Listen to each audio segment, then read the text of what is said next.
Good evening and welcome to the March 2018 meeting of the Lopatcong Township Planning Board. At this time, I'd like to invite you to join us in a silent moment of prayer, and followed immediately by the oath of allegiance to the flag of our country.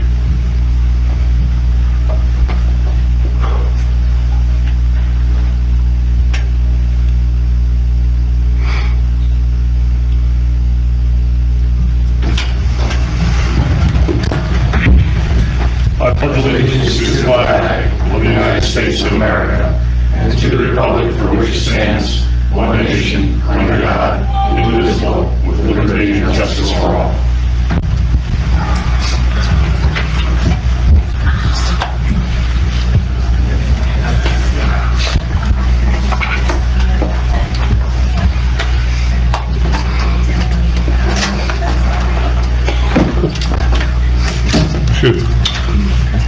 At this time, I'm required to state that adequate notice of this meeting has been provided indicating the time and place of the meeting in accordance with Chapter 231 of the Public Laws of 1975 by advertising a notice in the Star Gazette and the Express Times and by posting a copy on the bulletin board in the municipal building. Beth, may the roll call, please. Yes. Members Korea. Here. Johnson. Here. Chesky. Pryor. Here. Schneider. Here. Weeks. Tucci. Vice Chairman Fishback. Here. Chairman Van Vliet. Here. Alternate Steiner. Alternate. Thank you. Quorum.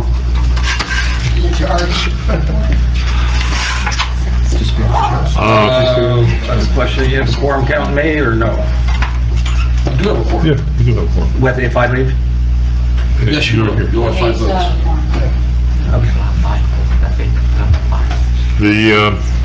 Under old business, we're going to modify the proposed schedule we have in the agenda for interest of time and compacting the meeting so we can get through and be out of here by 10 o'clock, hopefully. The first order of business is to approve the meeting minutes of the February 28th, 2018 meeting. Has everyone received a copy of that? Are there any corrections or additions to it? Well, I have a question. I was recused for the Autumn Ridge part, but I was here for the rest, so my vote would not deal with approving the Autumn Ridge minutes, I guess. Good. All right, so I can... Yeah, just for that portion of the minutes that you vote, you just Right.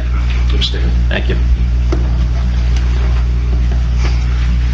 Hearing no objections, corrections, or further comments, the minutes will stand as published. All those in favor? Aye. Opposed? Abstentions? So ordered. At this point, we're going to, I'll defer to our attorney, Mr. Bryce, to go for a handout of, we had discussed the last time for... You want to do that now or later, Mr. Chairman? I'd like to do that now, hand that out, take a few minutes. That's fine.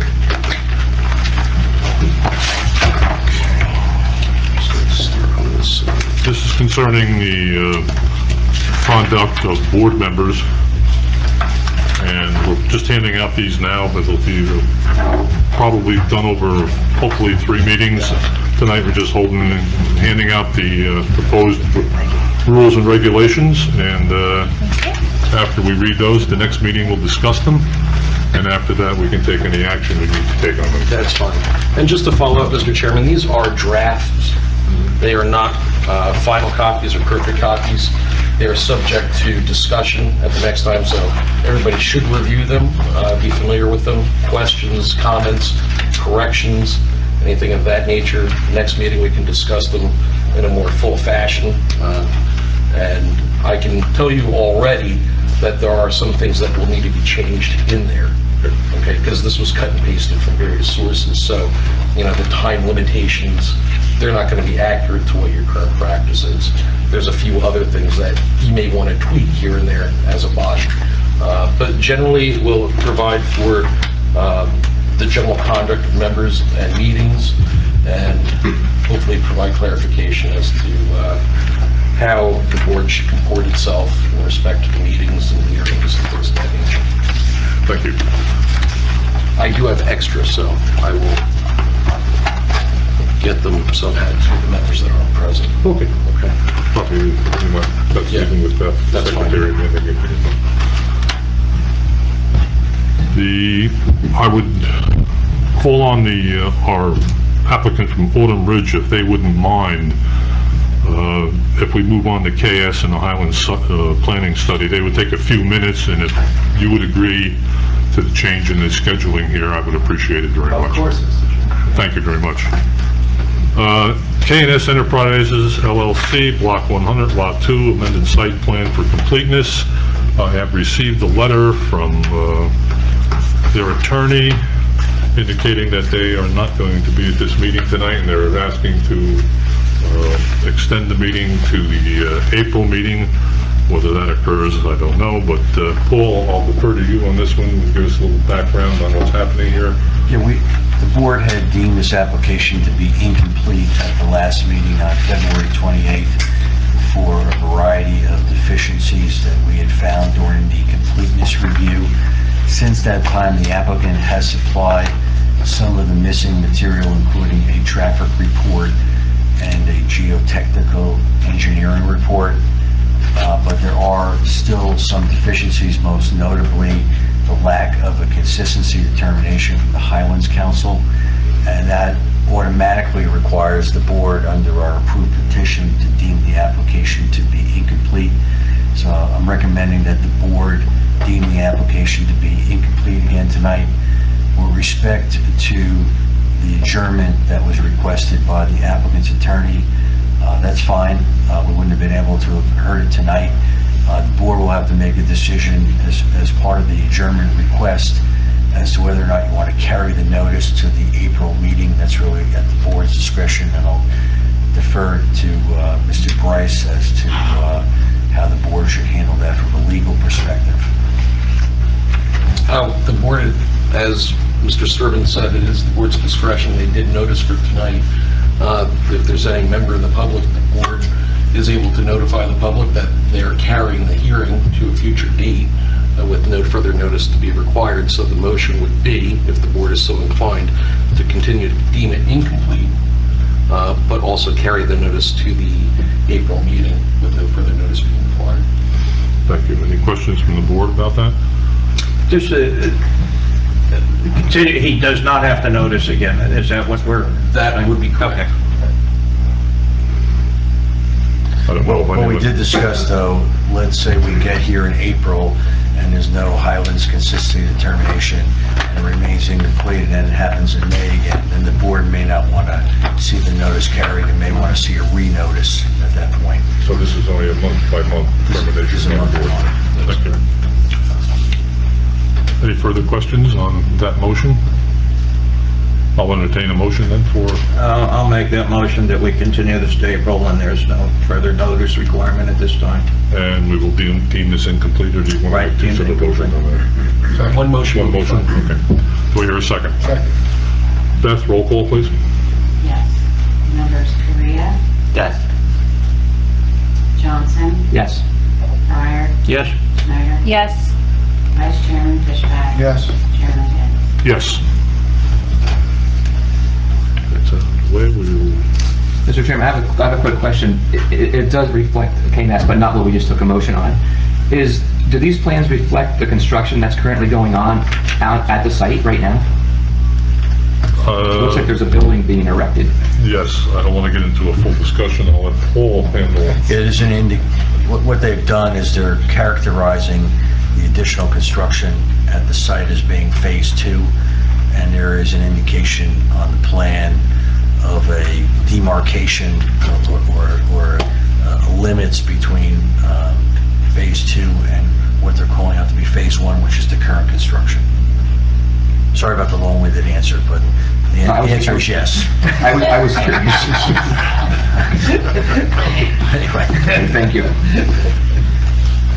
Okay, now, the other thing that I would like to do now is take up the Highlands Center Planning Study 2. I received a letter from the Highlands Commission last Friday indicating that they really would approve this with some minor modifications to the information that Mr. Ritter has supplied to them, and George, would you highlight that for us a little bit, please? Yeah, basically, the Highlands has reviewed the report that was put together by the board last fall, and actually got around to giving us a review letter. Essentially, they said that the report as drawn is fine except for two conditions. One, they wanted us to consider removing the request to amend the size of the center. If you remember, we had put in there that we were considering and would like them to consider expanding the center to including the property behind the mall, and to rezone that from residential to commercial.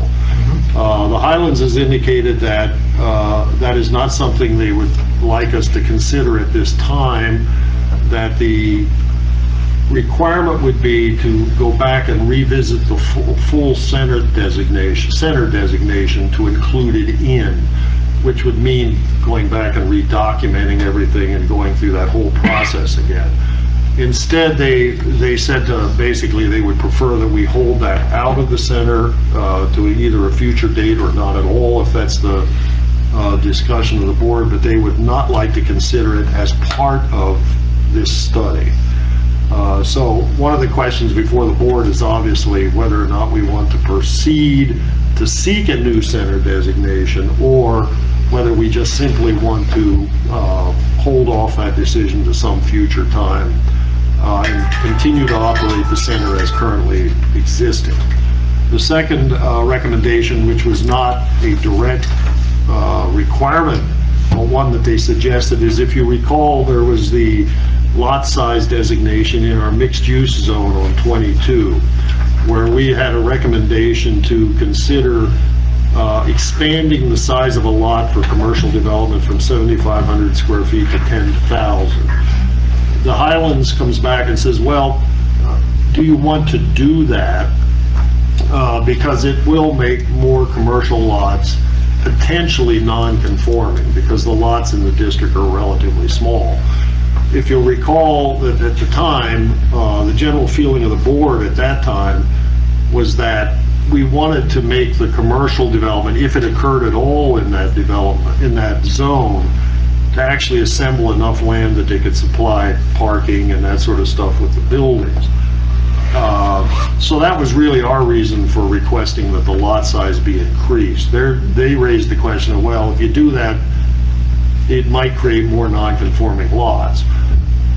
Don't disagree. Our intent, though, was at the time was to encourage them to actually assemble larger parcels so that the commercial development would actually fit better on them.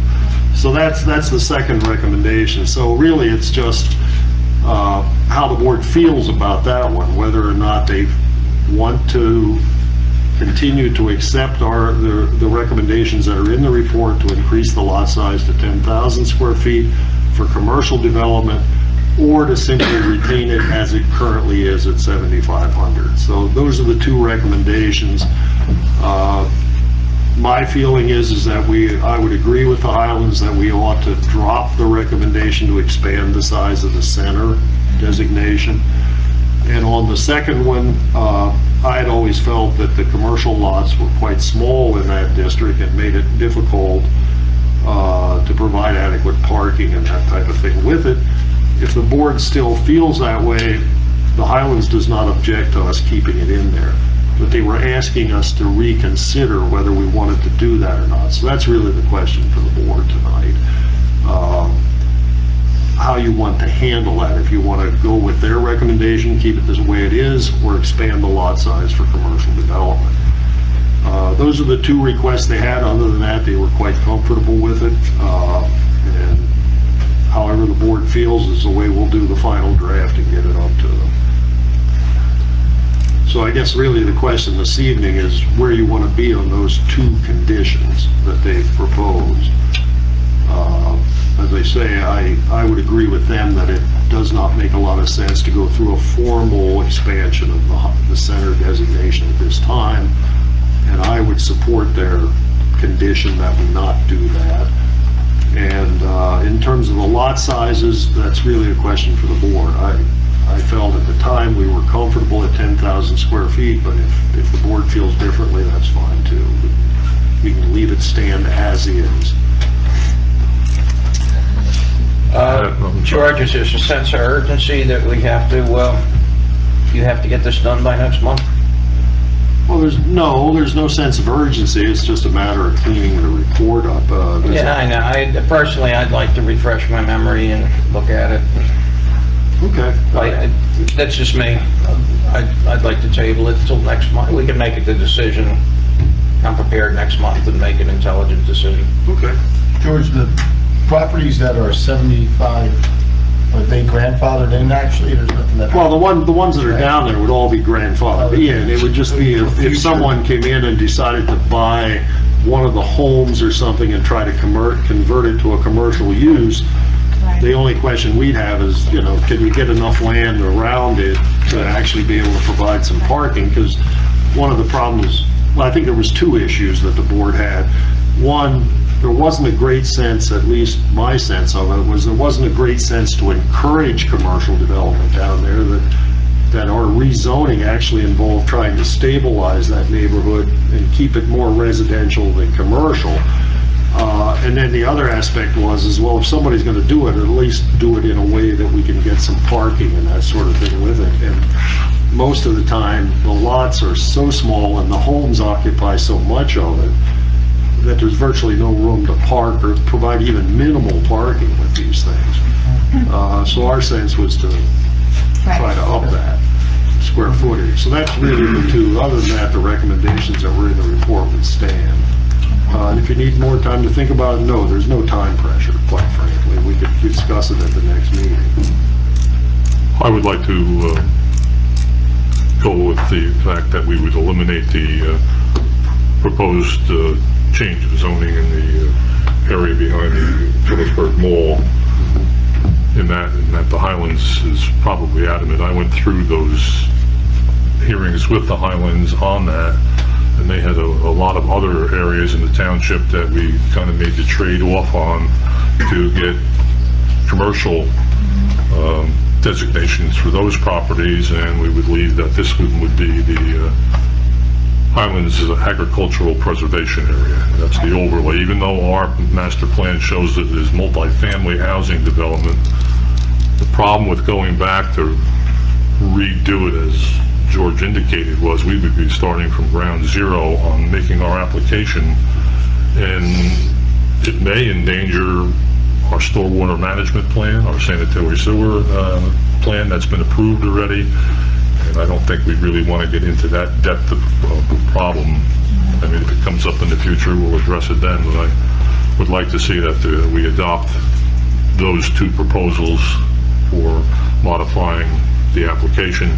It also goes on to indicate, and George didn't mention it, but I will, is the fact that if they approve this, we can now start getting payment through the grant money to reimburse George for the work he's done for the last year, 2 years actually, on some of this, and get that moving, and we can kind of sit back and wait what we're going to do. We have to go for the re-examination of our master plan and put it under that designation with some modifications. Yeah, but yes, the next step, if this report is finally approved by the Highlands, then would be to undertake a re-examination of the master plan, which would be essentially taking this report and adding some detail to make it a re-examination, hold public hearings on it, invite the public to come in, and then the board would finally take final action on it as an amendment to the master plan. And after that, whatever the board ends up recommending would then could be forwarded to council for their consideration, whether they want to rezone, not rezone, that would be their call, but that would be up to us to forward it then. So there is another step in here before it ever ends up in council's area of interest, is actually to go through the re-examination process. would you like to defer further discussion to the next meeting, or do you, gentlemen? I would prefer it. I always like to refresh myself. We can put it on the agenda for next meeting then and take action on it then. I just wanted to make the board aware that Highlands did what you guys had submitted last year, and they approved it with those modifications, and we should get the process going, because I'd like to get that grant money approved and start being spent, so. I Thank do you. have a quick question for George. If this goes through, you know, based on these recommendations, and there's some great proposal for the mall, and OHAD asked us to participate in some way that would require this change.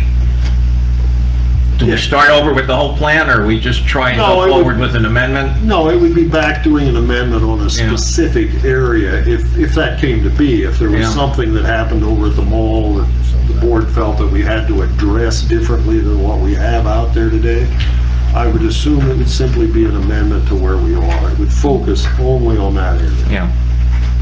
Okay, I would still like to review this.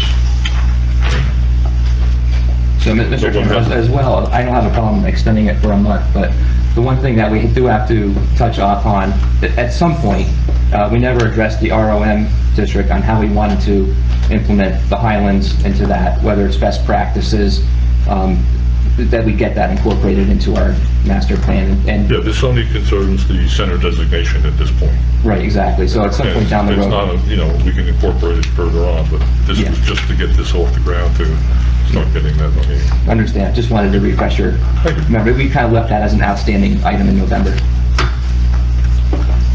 Any further discussion? If not, I don't think we need any motions or anything. Just refer to discussion next meeting. Next meeting. Okay, that takes that one out. Now we can, I think we're at the point where we would like to listen to the Autumn Ridge people who are here. And thank you very much for your Give me patience. 2 seconds.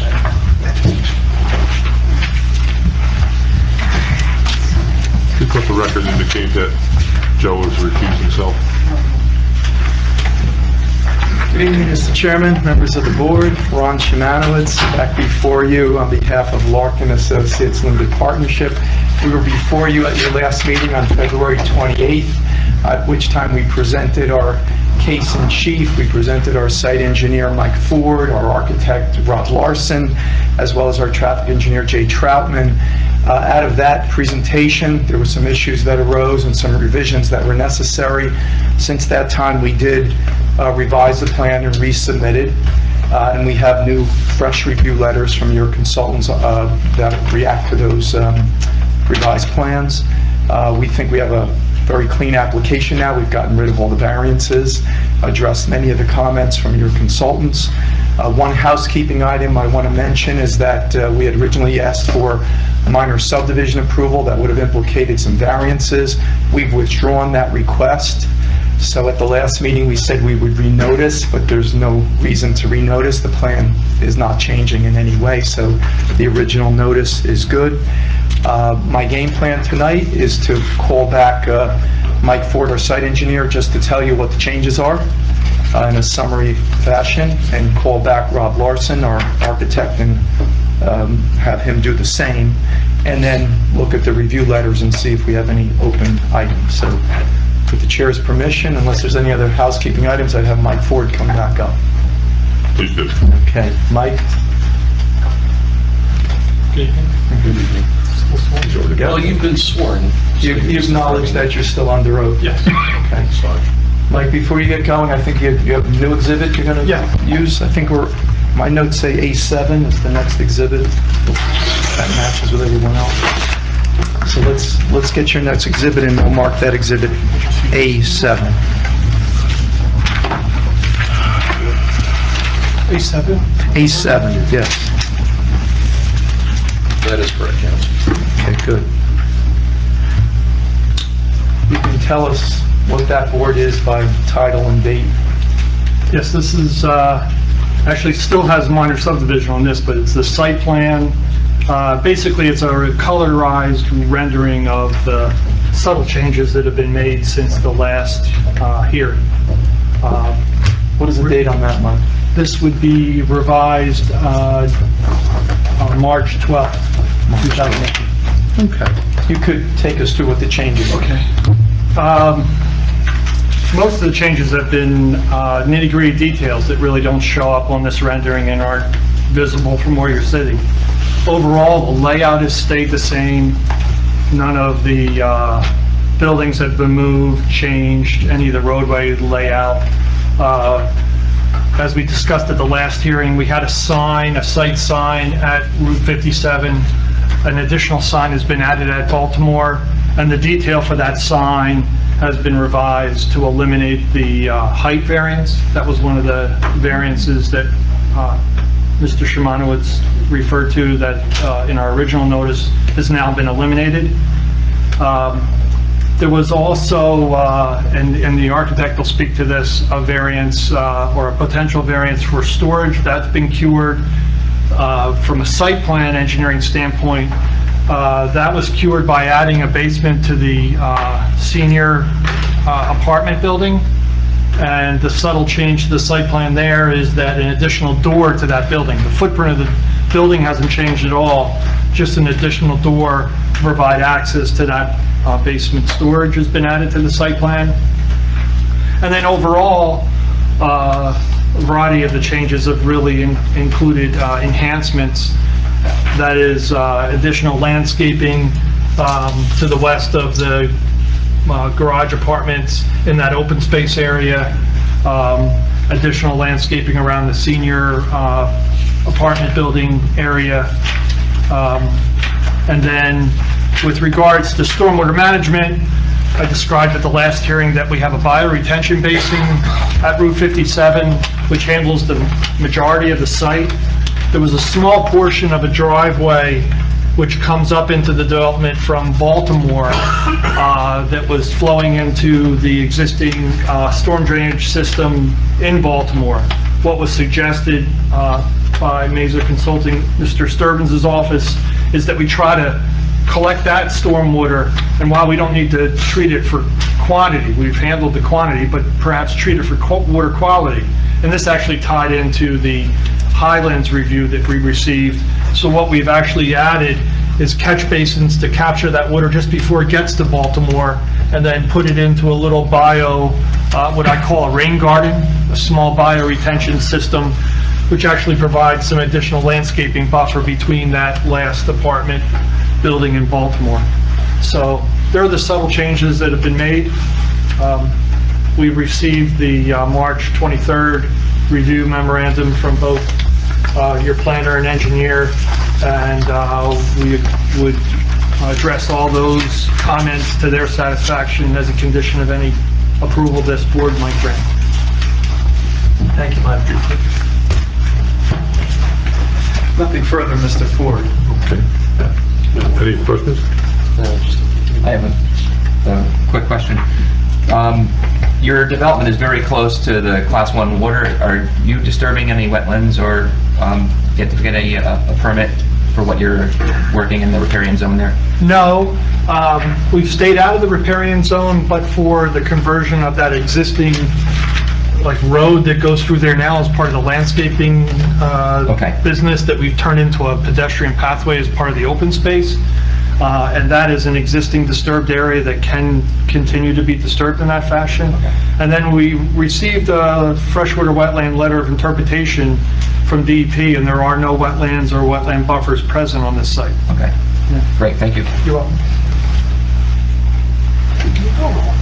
Here's one comment, and Mr. Shimanowitz and I spoke about before the meeting. There's a condominium shown on the map, and I don't quite understand it. I just wanted an explanation, just so the board knows how to handle it. We may need to have a condition over and above what I recommended in my letter to review condominium documents, and it may trigger some changes in the future to our tax assessment maps. And I just want to understand it. I don't think it's your traditional condominium where you have a building like the senior building where they're going to be selling units and everything outside the building. The parking areas, the lawn areas are all common elements that are shared by those owners. I think this is something a little different, so I just ask him to elaborate a little bit and how under this condominium cross-access would be permitted between the age-restricted site and the balance of the site. Are you prepared to discuss that? Yeah, I Okay, am. very good. That's a very fair question. We started out with the idea of a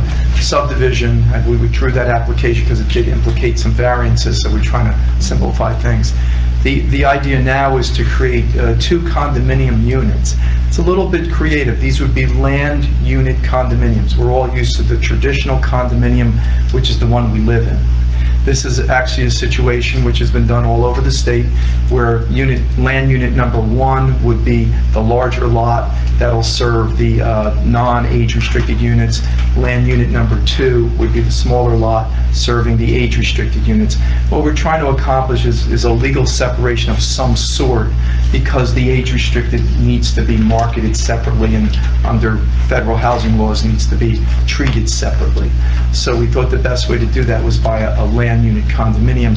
And to Mr. Sturban's point, that can, the issues of sort of the coordination between the 2 units will either be through the condominium documents and/or reciprocal easement agreement. We haven't worked out all the details of that, but there'll be some legal documentation that makes sure that the common area is properly attended to. Okay, just so a little clarification. Sure. Us not entirely involved in the legal situation here, is that even though you say condominiums, these will still all remain rental units. Yeah, what's actually being created as a condominium is the land area. Okay. It's a little bit different than what we're all used to, but it's been done throughout the state, and it's been financed by lenders, and it's fairly common, but it's a little bit different than what we're all used to. Yeah, but how we propose the actual living units is unchanged. For sale, rental, whatever our proposal was is unchanged. Mr. Bryce? No, I think for clarification, I think council would agree that right now, the entire parcel will be part of a master condominium, if you will. That's a fair way to That say will it. have within it 2 separate units treated by land, but not by individual units. So there will be an agreement between the master condominium will probably provide for various common elements amongst the 2 separate parcels, for lack of a better word, without being subdivided. That's exactly right. That's how it'll be handled. Paul, any further? Yeah, I think we have to add a condition about the submission of condo documents for review and approval by the board attorney and myself. And within that, there'll have to be provisions for cross-access between these 2 land units. And then I think there needs to be a condition that if there's any cost to be incurred by the township in updating the tax maps, that the township be reimbursed for those in connection with this condominium. It's acceptable. All units up. Yes. Thank you. George, do you have? Well, no, the applicant has indicated that they're willing to address any of the minor landscaping issues in text. The only issue I don't think that was discussed, at least according to my notes at the last meeting, was given that the pool is in close association with a residential unit that's directly adjacent to it, even though it's within the business district, it is still a house. The question came up as whether or not there would be any outdoor speaker systems put in for the pool and that stuff, or whether there was none. So that was the only condition that I don't think could be directly addressed but by modifying the plan. Is there any intent to put speakers or anything on the pool deck itself for the seniors? I don't know if the plan has evolved to that point yet, but certainly whatever condition the board thinks reasonable with regard to that, whether it's your noise ordinance or we're amenable to working that through, but I don't think we're that far along that we know the sound system for the pool area. I understand your concern, but maybe there's a... Well, the question I have is just that it not be too loud. I don't even... Right. I just don't want somebody that happens to purchase the house next door listening to, there's a Right. phone call for so-and-so, come on in, that kind of stuff constantly. Right. That's the only thing I'm concerned about, is just that maybe the best way to have it is just put a condition in there, and I'm not quite sure how we enforce it. If you're going to have a system, that the sound level be set enough that it's not particularly discernible beyond the property line. That's fine. We can, I'm sure, we get to a resolution, Mr. Bryce and I can work through some language that'll satisfy that issue. That's fine. The rest of my comments deal with landscaping, and as indicated, I think we can get that resolved without any problem. Very good. And then with respect, I mean, Mr. Ford indicated he's going to address the comments in my letter as a condition of any approval, and that's fine. I think the comments are all technical in nature. They're all fairly minor in nature. I think Mr. Ford did a very nice job between the last meeting on February 28th and this meeting to address the previous letter and take care of a lot of those technical comments. So you're satisfied? I'm satisfied, and I have no problem with those being rolled into a resolution as a condition. Thank you. But board members have any questions, or? Yeah, I just had one other comment, just real fast. There is a comment recommending referral to the police department, fire department, and Board of Education, and I think we should include that as a condition that the applicant will be required to provide those plans to those different agencies within the town for review and comment. You may want to especially contact the fire department on the threads of the hose connections. There's been some problems in town with providing standard connections, and Lopat doesn't have standard connections. So you might want to just coordinate with them and see that we don't run into a problem. Okay. No problem. Okay. Thank you. Further questions? If not, I'll open it to the public for any questions on the overall application of the applicant. Seeing none, we'll close the public portion on this one. And I would entertain a motion that we grant preliminary and final site plan approval for this. Any objection to that with the resolutions and the conditions that we've been stated here? Do I hear a motion? Motion. Do I hear a second? So that was for preliminary and final? Preliminary and final. With the resolutions. Oh, right, of course, okay. Do we have a second yet? No. No. I'll second. Beth, roll call, please. Yes. Members Korea, Yes. Johnson, Yes. Schneider, Yes. Vice Chairman Fishback, Yes. Chairman Bender. Yes. Thank you. Thank you. You should have a resolution for next. Good luck. Thank you very much. Council, can I just talk to you for a quick second? We'll take a 5-minute recess on this.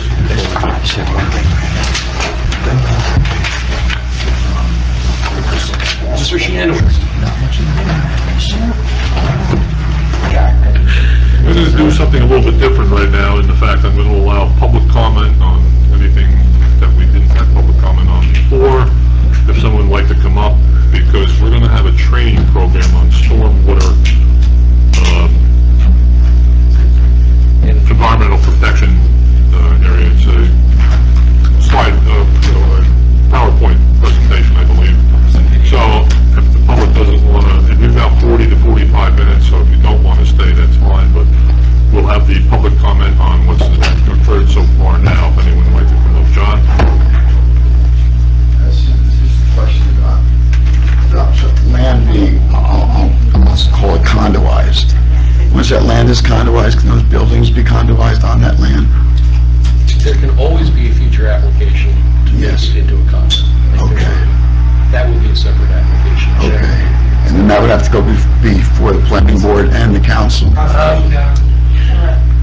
To be honest with you, usually it works in the opposite direction. Yes, Usually, if you want to take for sale units and turn it into some type of yes, apartments, there's a conversion bill yes. that would have to do.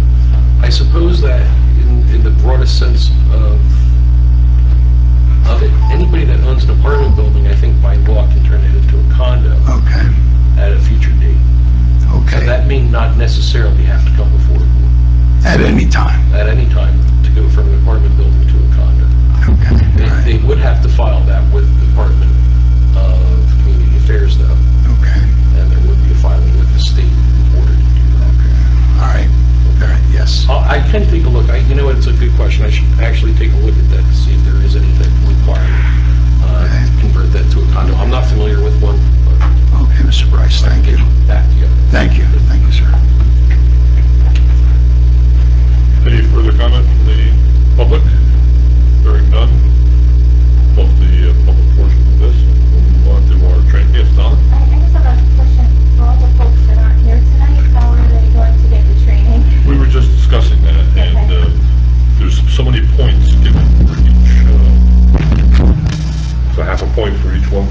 Yes. I don't know, somebody here, but they can always go to the Board of Adjustment training when they offer that there and get credit for being here. Other than that, they're gonna have to go kind of out on their own to get it, but to get the full boards here all in one night with everybody here, sometimes it's a tough situation, as you probably know, so. I do have a question following up on what Donna said. Is it a requirement that the board give it, or is it an individual requirement that members get it? I think it's an individual. It's an individual requirement. The board members can watch it at their house, but we have to create some sort of a certification form because we have a And do you have requirement so long to complete this, or? until June 30th of this year. Oh, so that's quick. Yeah. Is this available online? It is. Okay. We thought the best thing to do was to, and we did this last night in Hackettstown, was have it at a board meeting. The board secretary would record every board member that was here. We'd have it for the record in case we ever get audited by the Department of Environmental Protection, and we could show that all these people were watching the training at one time. I thought that was the easiest thing. The DEP offer this online as a certification type process? They have it online, you can watch it, but they have not created a system where, let's say Donna decides to go online, and she can actually do Listen some to the form and certification, they get a certification that she can bring back to Beth here, showing she took the training. They It's haven't not done that yet. sophisticated yet, okay. They have to get that done. So the other members that aren't here are going to be given the option to basically go to the zoning board to try and look at it, or do it at home, and I'm going to create a certification to distribute for those that they can sign off that they did it, so that it can go into the records. Okay, so with your certification, will they still get the half a point? They should. Yeah. It's really for audit purposes. I don't think that they Okay. go out and, there's no affirmative obligation to actually submit it to the DEP. It's just, you're supposed to do it, and the records ought to be there Okay, that somebody actually did it. okay. And the township has to provide a certification annually that they're operating their MS4 system correctly. So part of that is that the board members receive this training. And when Paul files that certification, he affirms that, yes, the board members have taken this training. Got it. So we have to have a record that actually has happened. Okay. Okay. Okay, Yeah, thank you. any further questions? Without further ado, So if there's any questions check it off. during the presentation, let me know.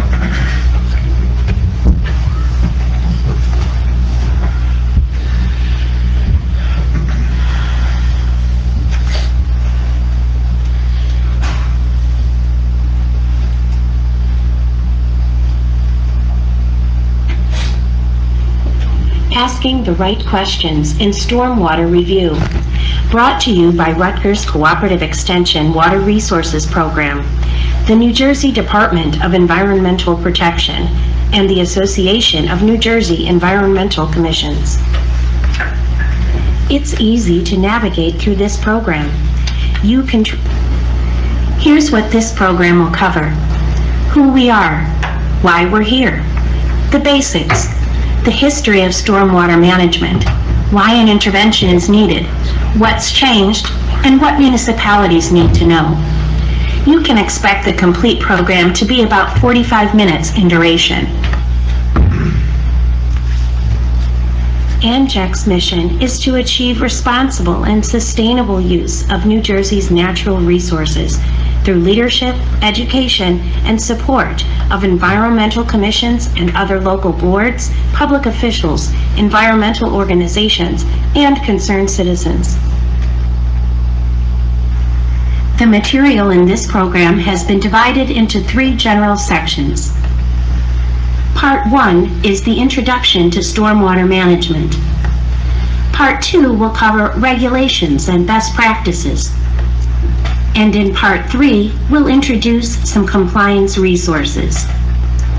Let's begin Part 1, Introduction to Stormwater Management. Rutgers Cooperative Extension, or RCE, helps the diverse population of New Jersey adapt to a rapidly changing society and improves their lives through an educational process that uses science-based knowledge. The Water Resources Program is one of many specialty programs under Rutgers Cooperative Extension. Our mission is to identify and address community water resources issues. We can identify and address those issues using sustainable and practical science-based solutions. And we accomplish our mission by integrating research, education, and extension. The Water Resources Program serves all of New Jersey, and we work closely with the county extension offices. And the Water Resources Program often collaborates with other municipal, local, state, and federal organizations and agencies. Click the Next button and we'll continue with the program. In addition to this statewide Water Resources Program, there are also dedicated environmental agents for many counties in New Jersey, including Atlantic, Burlington, Camden, Cumberland, Essex, Middlesex, Morris, Ocean, Passaic, Salem, Somerset, and Union. Find a directory of agents at http://njaes.rutgers.edu/county/ or download a reference document from the resources link in the upper right at any time during this program. This program is intended to help you determine if an applicant developer is in compliance with the New Jersey stormwater management regulations, so you can be comfortable approving or rejecting the applicant's plan. The approval of an applicant or developer's stormwater management plan lies solely with the municipality. Since 2004, municipalities have been required under their municipal stormwater general permit to enforce statewide basic requirements for post-construction stormwater management in new development and redevelopment. The Municipal General Stormwater Permit also requires municipalities to do a number of other things, such as properly operate and maintain publicly owned stormwater facilities, like gutters, storm drains, and outfalls, provide public education about stormwater issues, and adopt and enforce a number of stormwater-related ordinances. The additional requirements of the Municipal General Stormwater Permit are not the subject of this training program. Let's talk about what happens when it rains. It is absorbed by the plants, it infiltrates into soils, it evaporates, and it runs off impervious surfaces, such as rooftops and pavement. This water that runs off is called stormwater runoff. Stormwater runoff must be managed to avoid flooding and polluted waterways. Stormwater is water from rain or melting snows that can become runoff, flowing over the ground surface and returning to lakes and streams. Let's look at the impact of municipal development on stormwater runoff. Runoff is low, about 10% in undeveloped areas, but more development creates more impervious surfaces, which leads to more stormwater runoff. In highly developed areas, this might mean 55% of rainfall becomes runoff, which needs to be managed. Let's talk about impervious cover. Roads, rooftops, parking lots, and other hard surfaces do not allow stormwater to soak into the ground. Those surfaces are called impervious. Impervious surfaces provide a surface for the accumulation of pollutants, result in increased polluted runoff and flooding, and inhibit the recharge of groundwater. Impervious surfaces also result in increased non-point source pollutants, increased runoff volumes, increased stormwater runoff rates, and reduced groundwater recharge. The hydrologic cycle, also known as the water cycle, also changes due to urbanization. When areas become populated, there is an increase in impervious surfaces. This results in much less infiltration and much more runoff. Engineers and other scientists are familiar with a graph called a hydrograph. A hydrograph is a visual tool to represent stormwater volume. A hydrograph plots stormwater runoff flows against time. The area under the line represents stormwater volume. Stormwater runs off slowly in a natural or undeveloped watershed, which yields a low peak and low volume. Stormwater runs off a developed area much quicker, yielding a higher peak and larger runoff volumes. So not only are we receiving more runoff, it is coming at us a lot more quickly. Let's take a look at the evolution stormwater management has gone through in recent years. Before the mid-1970s, the practice was to capture all runoff, send it through a pipe, and directly to the river. The problem here is that it caused downstream municipalities to get flooded.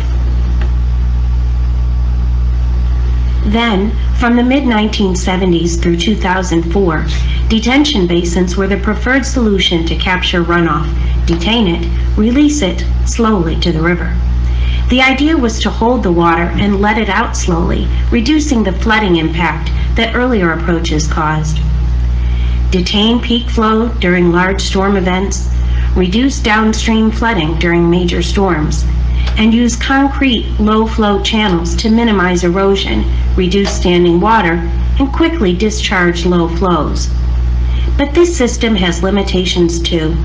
Basins are not well suited to managing runoff from smaller storms, as they directly discharge the stormwater runoff to nearby streams, waterways, or municipal storm sewer systems. Additionally, water is leaving the area and not being recharged or returned to the ground as clean water because these systems tend not to infiltrate. The limitations of the prior two programs prompted the development of the 2004 New Jersey Stormwater Regulations.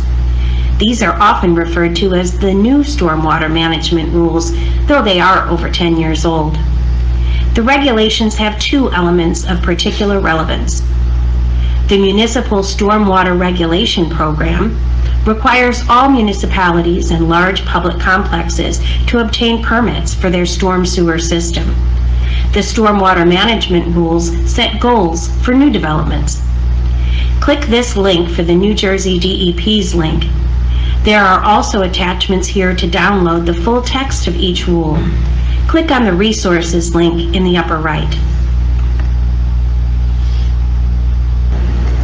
These regulations address all three important aspects of stormwater management. Click on each button to learn why. Proper stormwater management reduces the impact of peak flows. Recharge is the infiltration that moves below the root zone to the groundwater table. These regulations require both removal of 80% of sediment and the provision of nutrient removal to the maximum extent feasible before the water leaves the property.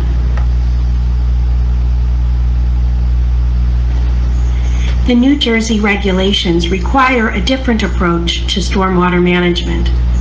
This video provides examples of better ways to manage stormwater, ways that are in accordance with New Jersey regulations. Click the blue play button to continue, and then click Next to continue the program after the video.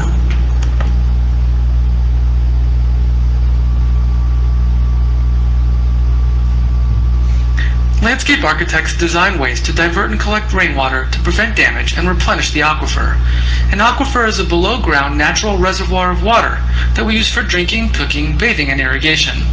The animation will demonstrate how rainwater is managed on a university campus plaza.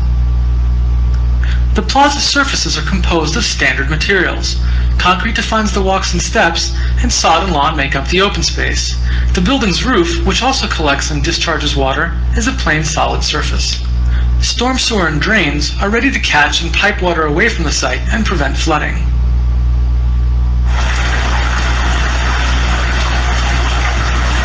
During heavy rainfall, these materials, like concrete and sod, can only absorb so much water. The excess rainwater on the surface is funneled into the storm sewers. The building's roof diverts most of its water down pipes into storm drains as well. All this excess water, called runoff, can overtax and cause the storm drains to back up. This causes water to collect in ever-expanding pools.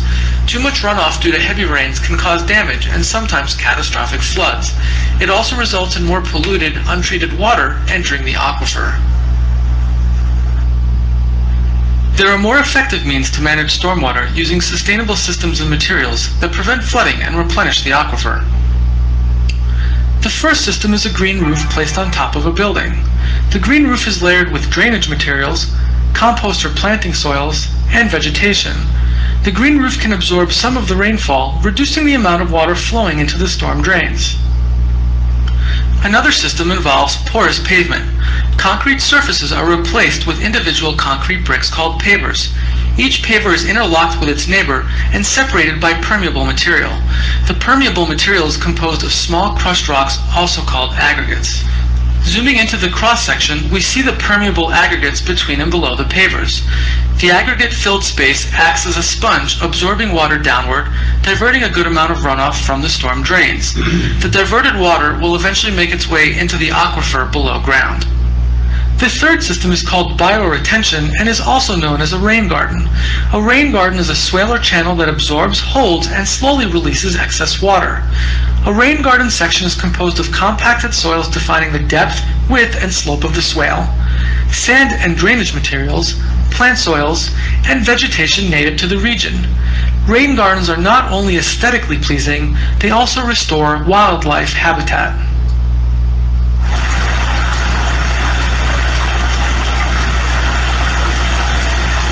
Now when it rains, water does not collect into large pools. Instead, our three systems absorb and redirect the excess runoff. The green roof prevents a lot of water from entering the storm system or hitting the ground. The porous concrete pavers absorb some of the rainwater and direct it downward into the aquifer. And the rain garden accumulates the remainder of the rainwater, preventing flooding and damage. As part of its function, the rain garden slowly releases rainwater into the aquifer over a 24-hour period. Just as important, the vegetation acts as a natural water purifier, absorbing pollutants and toxins from the water. Water is in high demand and shortages are common. These three systems are able to capture and treat more water than typical stormwater mechanisms. The systems are effective, easy to implement, and contribute to a more sustainable water management practice.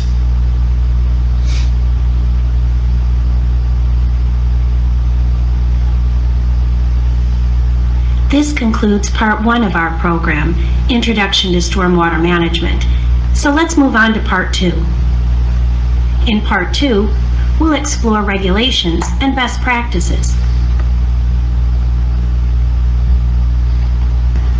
The 2004 Stormwater Management Regulations address 4 objectives.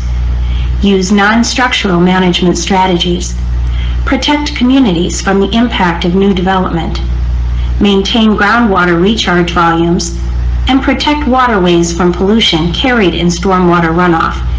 Click on each topic to learn more. We'll discuss several specific non-structural strategies later in this program. New development can cause increases in stormwater volume and peak flows. It's important to retain water in the area to ensure groundwater recharge rates. Stormwater runoff can cause waterways to become polluted.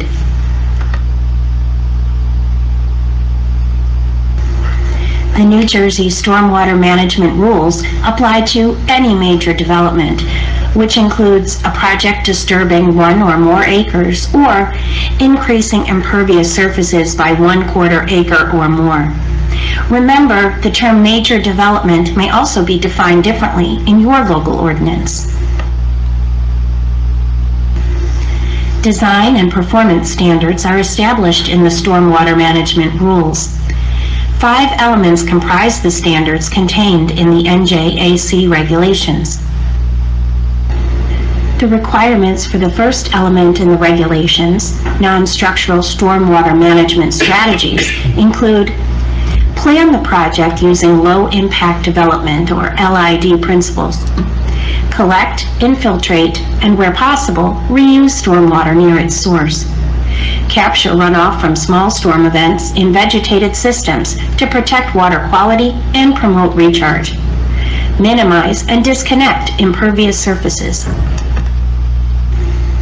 The second element in the regulations is stormwater quantity. The requirements include post-development hydrographs for 2, 10, and 100-year events may not exceed pre-development hydrographs, or hydrograph peaks must not increase, and that any increase in volume or change in timing won't increase flood damage downstream. Or design measures so that post-construction peak runoff rates for the 2, 10, and 100-year storm events are 50, 75, and 80% of the pre-construction peak runoff rates. Click the information button for specific BMPs for hydrograph reductions, then double-click it to close when finished.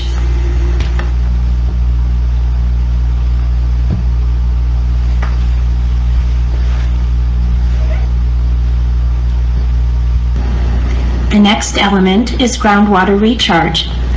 The requirements indicate maintain 100% of average groundwater pre-construction recharge volume, or ensure infiltration increase post-construction for the 2-year storm peak volume. Next in the regulations is the element stormwater quality. Design best management practices, or BMPs, to reduce post-construction loads of total suspended solids of stormwater runoff. Install BMPs to provide nutrient removal to the maximum extent feasible. Click the information button for examples of interventions. In some areas, it might be necessary to combine interventions to achieve the standard of at least 80%. When finished, double-click it to close and continue. Right, so this just goes through the different BMPs that are in the BMP manual that developers use. And a lot of times you'll see the bioretention or forested buffers, and not in Lopatcong, but infiltration filters as well.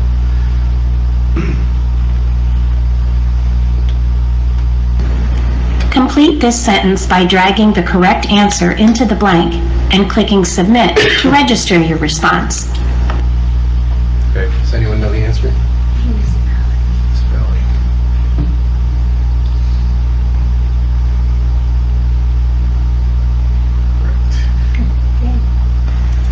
Here we have a municipal official and a representative from the applicant's team.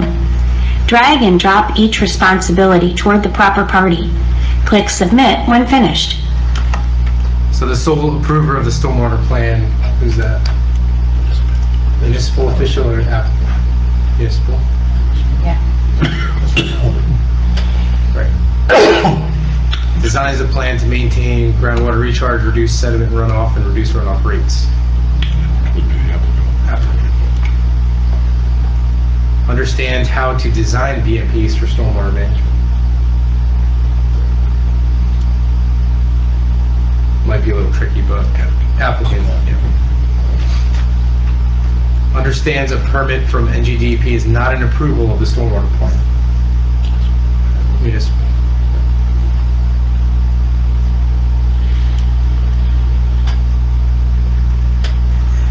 Which 3 of the following are the responsibility of the municipal officials? Check your choices and click Submit to register your response. These are similar to the previous one, so asking the right questions of professionals and the applicant developer. Yes. Yes. Municipal. Refresh my memory for a second. Sure. The stormwater management plan is part of the master plan, isn't it? That's a municipal stormwater management plan. They're specifically referring to this, the developer's stormwater management plan. Oh, I got it. It gets submitted with the site plans, so that's what they're referring to. So A would be a municipal responsibility. Knowing how to design or apply best management practices. Municipal. That would be the developer. maintain the BMPs. In private development, those BMPs are still the developer's responsibility, or ultimately the landowner's responsibility, so that would be not a municipal responsibility. Understanding that all applicants must satisfy our standards for non-structural strategies, stormwater quantity, quality, recharge, and stormwater maintenance. Yes. So that's municipal. Knowing how to meet required non-structural management strategies. That would be the applicant has to know how to do it. Municipal officials or board members need to know that they did do it. And then having confidence that your questions have been adequately answered by the board professionals and the applicant so that approval may be given. Yes. So that's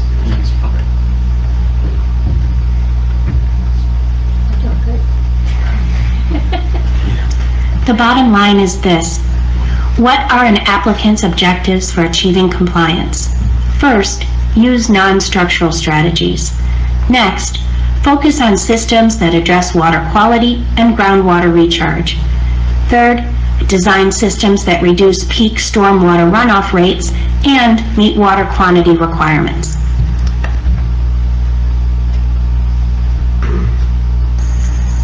The resources in this program will give you some guidance to the 3 general requirement areas.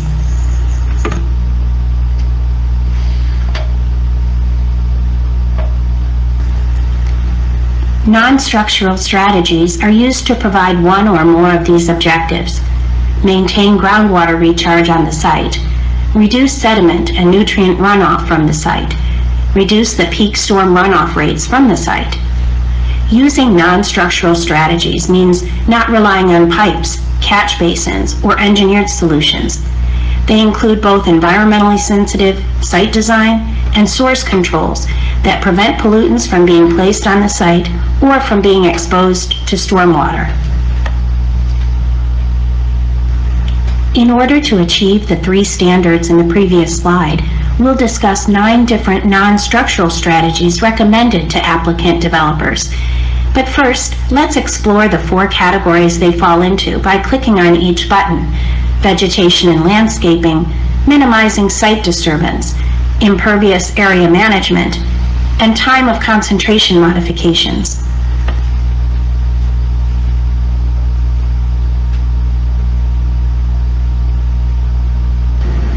Using vegetation and landscaping involves preservation of natural areas, forested areas, riparian corridors, and high recharge areas, native ground cover, limiting turf grass areas, and vegetative filters and buffers, protecting them or planting new ones. Minimizing site disturbance means fit the development into the terrain, minimize clearing and grading, minimize soil compaction, and build on low permeability soil areas, excluding wetlands and transition zones. Impervious area management includes minimizing street widths and sidewalks, limiting parking and driveway areas, using pervious paving materials, disconnect impervious materials from draining directly into waterways, and installing vegetated roofs. Time of concentration modification means slowing runoff by surface roughness changes, slope reduction, vegetated conveyances, and limiting parking and driveway areas.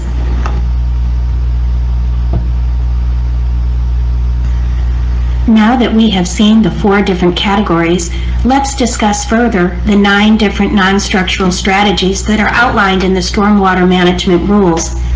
For your convenience and for later reference, these are listed in an attachment we've included here. Simply click on the resources link in the upper right to view or download the checklist. Now click on each bar to learn more.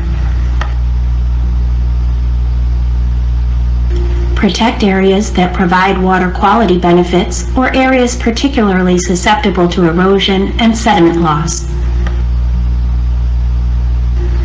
Minimize impervious surfaces and break up or disconnect the flow of runoff over impervious surfaces. Maximize the protection of natural drainage features and vegetation. Minimize the decrease in the time of concentration from pre-construction to post-construction. Minimize land disturbance, including clearing and grading. Minimize soil compaction. Provide low-maintenance landscaping that encourages retention and planting of native vegetation and minimizes the use of lawns, fertilizers, and pesticides. Provide vegetated open channel conveyance systems discharging into and through stable vegetated areas. Provide other source controls to prevent or minimize the use or exposure of pollutants at the site, to prevent or minimize the release of those pollutants into stormwater runoff. Here is the first of the 9 types of non-structural strategies. Protect areas that provide water quality benefits or areas particularly susceptible to erosion and sediment loss, such as vegetative buffers. Note in this photograph, the downspout is carrying the water through an underground pipe directly to a storm sewer. A better solution would be to allow the downspout to discharge the rooftop flow over the pervious lawn. So strategy number 2 would be minimize impervious surfaces and break up or disconnect the flow of runoff over impervious surfaces.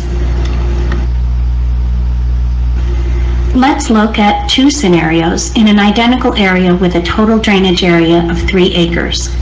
1 acre has directly connected impervious cover, while the adjacent 2 acres is pervious cover. We know that 90% of storms deliver a 1.25-inch storm.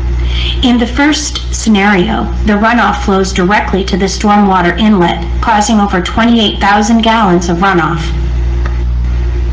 But by simply pitching the pavement toward the grass first, then to the outlet, the result is a huge 85% reduction in impact. Let's check the data. Let's review that again. In a typical storm delivering 1.25 inches of rain, a typical connected impervious system generates 28,500 gallons of runoff. Once the impervious area is disconnected from flowing directly into the storm sewer system, runoff is reduced by 85%. Click on the 2 scenes that demonstrate proper use of pervious and impervious surfaces, then click Submit to register your responses. What do we think? The top, right at the top, left and the bottom right. I said, the one with more green is always better. Yeah, absolutely. Good job. Disconnecting impervious surfaces from flowing directly to local waterways can be as easy as redirecting a downspout to discharge over a pervious area. Another way to manage stormwater is to change impervious surfaces into pervious surfaces. This picture demonstrates pervious asphalt where water passes through the surface into a stone storage reservoir below the porous asphalt surface. Number 5 of the 7 non-structural strategies is to minimize land disturbance, including clearing and grading. Here we see examples of preserving and not preserving natural lands. Number 7, provide low-maintenance landscaping that encourages retention and planting of native vegetation and minimizes the use of lawns, fertilizers, and pesticides. How many of these images display positive strategies for low-maintenance landscaping?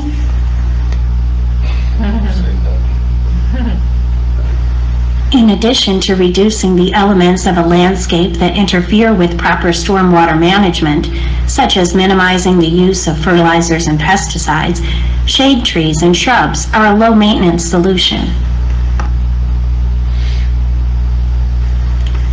Provide vegetated open channel conveyance systems discharging into and through stable vegetated areas to slow water movement. This simple checklist of the 9 non-structural strategies is an easy way for applicants and municipal officials to confirm a stormwater management plan meets the standards. As a reminder, we have included it here in the downloadable resources in the upper right. Remember that none of these strategies is optional, so for any no responses, only engineering, environmental, or safety reasons should be accepted. So if any of these things they reference as attachments, we can either have them emailed to you if you want them, or we can distribute them in the next meeting. These checklists, obviously the regulations, you can always look those up online as well. The state laws basically that govern all this. And then also at the end of the presentation, there's going to be basically a questionnaire that we typically go through. We review a design when we get it in our office as the board engineers. But you guys can look at it as well to kind of understand the process that we go through. And it's kind of a higher level review of those items they have to address in their design. The second objective for the applicant developer is to focus on systems that address water quality and groundwater recharge. Click on each bullet to learn more. Non-point source, or NPS pollution, is pollution associated with stormwater runoff. NPS occurs when runoff collects pollutants on its way to a collection system or water body. NPS pollution cannot be traced to a direct discharge point, such as a wastewater treatment facility. Groundwater recharge requires healthy soils, vertical separation from seasonable high water table or groundwater table, and suitable distance from foundations, basements, and septic systems.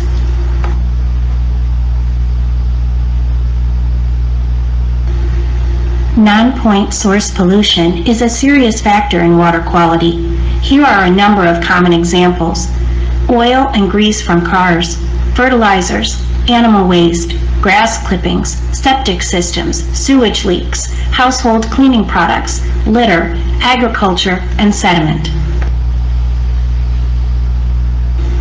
The impacts of non-point source pollution can be widespread, from fish and wildlife to recreational water activities, commercial fishing, tourism, and drinking water quality. When complying with the groundwater recharge standard, the infiltration system has to be located so that water does not seep into structures, and the bottom of the system has to be above the seasonal high water table to ensure infiltration. Look at how beautiful and diverse successful bioretention systems and rain gardens can look. Different BMPs result in different TSS removal rates. Click on each column for examples of the removal rates. Remember, combining practices may be necessary to achieve the 80% threshold required. An extended detention basin may provide 60% TSS removal rates. I missed what they said. TSS is total suspended solids, basically anything suspended in rainwater, basically. So 80% might be achieved with an infiltration structure, a sand filter, or a vegetative filter strip.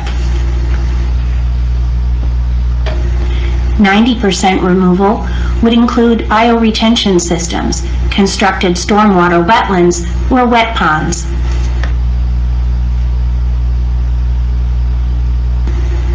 Manufactured treatment devices, or MTDs, can be used to remove TSS from stormwater runoff, but these systems must first be verified by NJCAT, or New Jersey Corporation of Advanced Technology, and second, certified by NJDEP.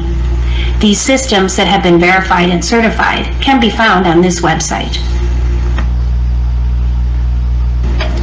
The third objective is to design systems that reduce peak stormwater runoff rates and meet water quantity requirements. This involves the calculation of peak runoff rates. We'll provide guidance for this shortly.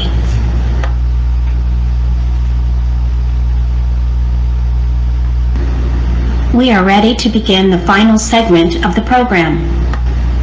We have completed parts 1 and 2, the introduction to stormwater management and regulations and best practices.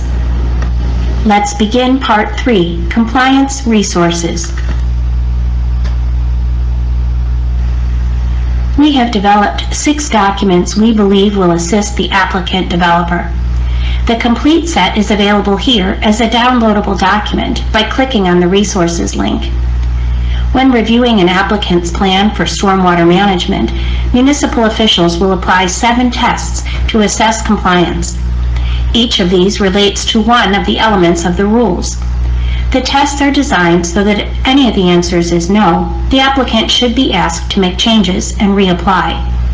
We recommend advising applicants make all necessary adjustments or changes included in all 7 tests before resubmitting their application. For simplicity when printing for distribution, we recommend printing these tests on color-coded paper to help distinguish them according to the colors indicated here.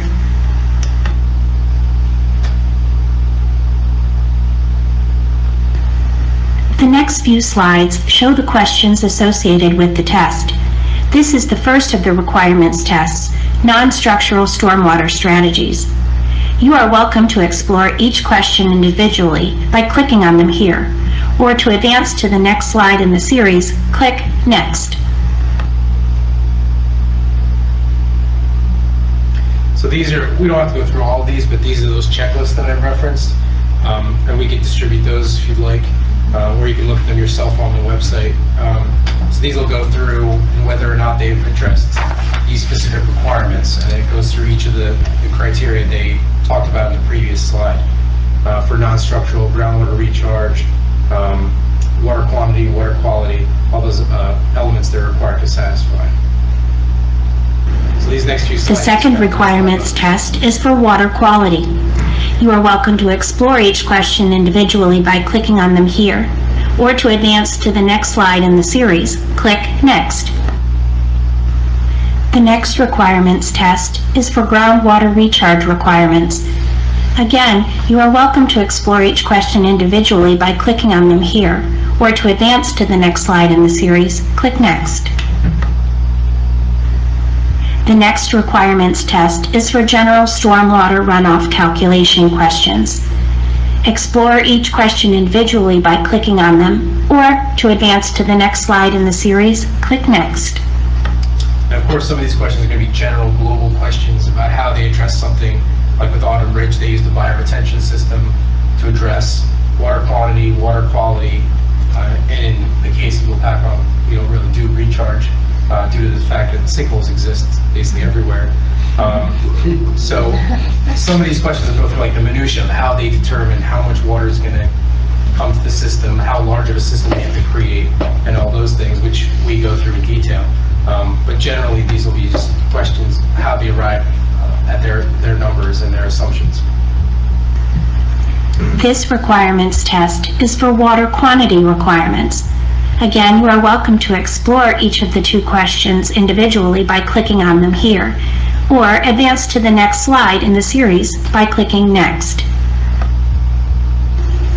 This requirement test has 2 parts, structural maintenance requirements on this slide and safety requirements on the following. Again, you're welcome to explore the individual questions by clicking on them here, or advance to the next slide in the series by clicking Next. And these structural and maintenance requirements are addressed in, which I assume you all received copies of, the maintenance operations and maintenance manual. So that's where they, talk about how they're going to maintain the system they're installing. These final questions address the safety requirements.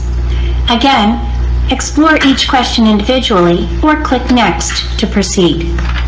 These are the safety elements that go into their design, fencing, over walls, and different things like that.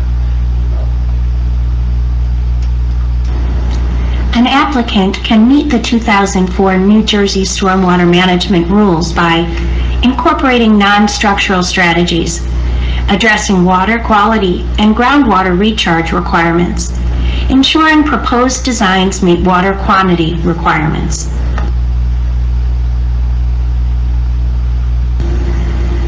We want to make it easy for municipal officials and applicant developers to comply with the 2004 New Jersey Stormwater Regulations. So how can you integrate these requirements into your processes? Actively publicize this program and make it accessible to your applicants and reviewers. Make sure the downloadable attachments are publicly available to all residents, applicants, review engineers, and officials. Members of the planning and/or zoning boards, as well as any environmental commissions, should be prepared to ask these questions of the township's review engineer and applicant. Understand that these questions outline the minimum requirements as defined by the New Jersey Stormwater Rules.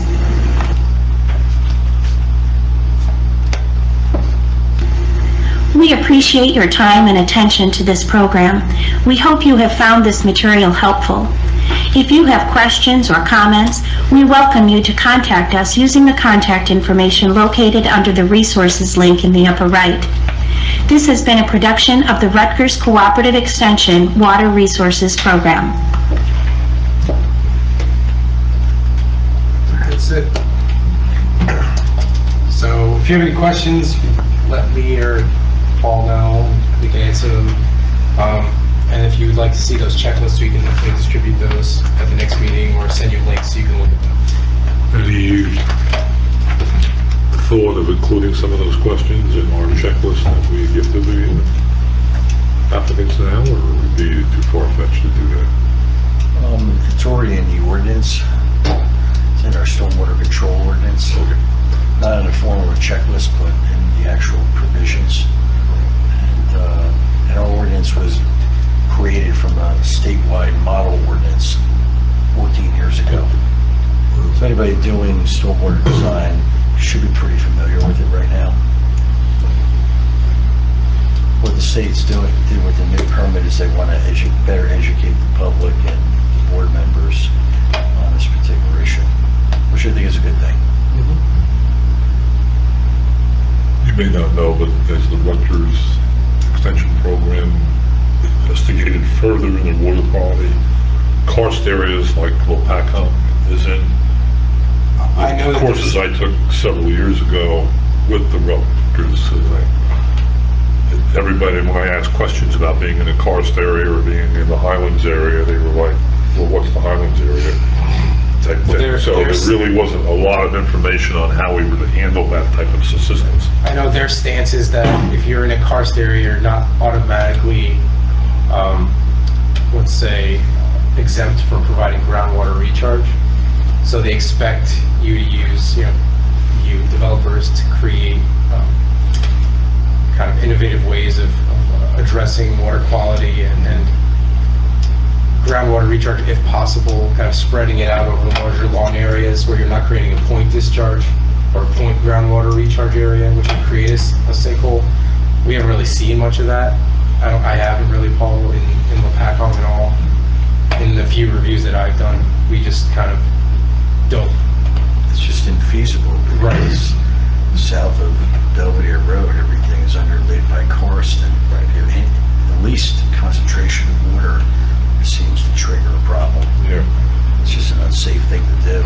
Yeah, and I was in a training at DEP last May, I believe it was, and Stan Schreck, the engineer for Phillipsburg, happened to be there as well, and he raised the question to DEP directly. It was a group of 100 people, in areas with severe karst issues, where even the littlest, smallest amount of water creates a massive problem. And they were adamant that that doesn't preclude you from using every means necessary to achieve groundwater recharge. Well, I wasn't looking to provide the excuse of not doing it. But they haven't found a way of doing it. That's what I was asking. But a lot of times, doing these bioretention systems allows you to retain a lot of that water and allow it to be absorbed by the plants that are in there or evaporate into the air. So you're not necessarily putting it back into the ground, but you're not just letting it run off right into a stream or something like that. So, but no, they haven't really created. They really haven't created a preferred system or anything like that. No. Okay. What's that system that they're using as coordinated help, that one that on the street, like? The underground? Yeah.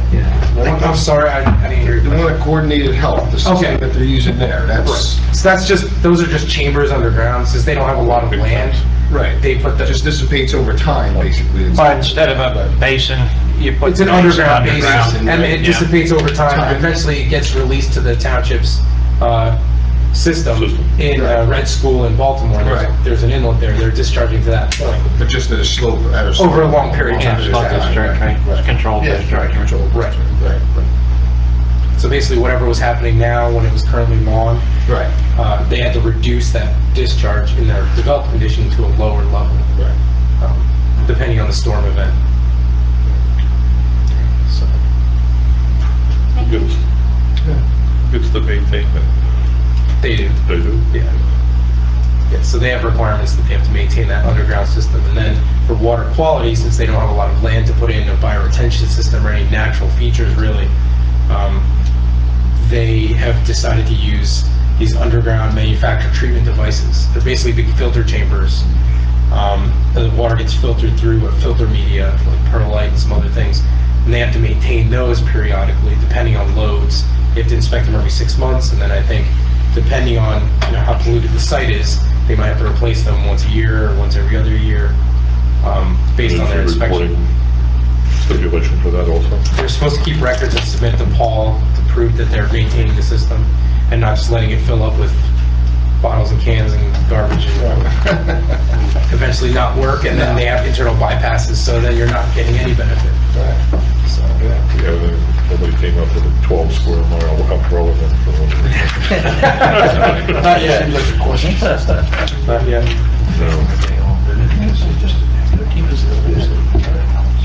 Well, some of it gets very shallow, the pinnacles. Most of the renovations are just beneath the ground, yeah. So it's pretty deep. Further questions? Presentation was done. Thank you very much, appreciate it. Thank you for listening. Thank you for the presentation. DEP will be happy.